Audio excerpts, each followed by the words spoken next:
Man of masses NTR తో కొరటాల శివ తీస్తున్న movie Devara already shooting పూర్తి కావచ్చింది. ప్యాచ్ వర్క్ నడుస్తోంది. అలాంటి టైంలో ఒక అనవసరపు పోలిక మెలికి పెట్టేలా ఉంది.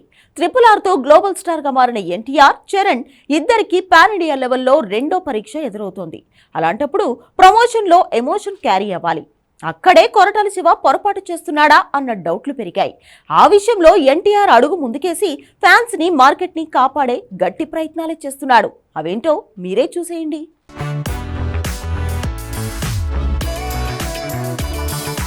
ఎన్టీఆర్ దేవర మూవీ రిలీజ్ డేట్ సెప్టెంబర్ 27 అంటే ఇంకా గట్టిగా చెప్పాలంటే ఇంకా 70 రోజులు అటు ఇటుగా టైం ఉంది.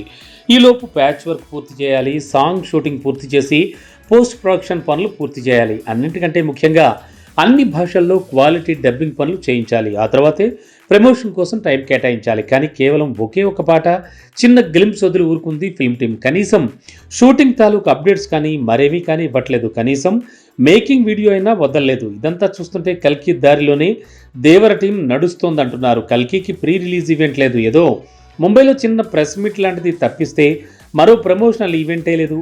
తెలుగులో బుజ్జి కారు ప్రమోషన్, ఓన్గా చేసిన 1-2 ఇంటర్వ్యూలు తప్ప ప్రమోషన్ కోసం కల్కి టీం చేసిందేం లేదు. కేవలం కల్కి ట్రైలర్, ప్రభాస్ ఇమేజ్తోనే 1000 కోట్ల వసూళ్లు వచ్చాయి. ఇంకా వస్తూనే ఉన్నాయి.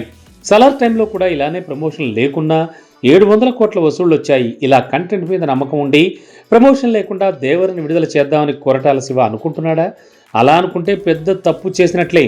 గ్లోబల్ స్టార్గా ఎన్టీఆర్కి ఎంత పేరు వచ్చినా, RRR వల్ల ఎంతగా పాన్ ఇండియా లెవెల్లో క్రేజ్ క్రియేట్ అయినా ప్రభాస్ రేంజ్ వేరు. ఇప్పటికే 6 డజన్కు పైగా పాన్ ఇండియా మూవీలు చేసి టాక్తో సంబంధం లేకుండా వసూళ్ల సునామీ తెచ్చాడు ప్రభాస్. కాబట్టి కనీసం 2-3 హిట్లు పడే వరకు తారక్కి ఇలాంటి క్రేజ్, మార్కెట్ మైలేజ్ క్రియేట్ కాదు.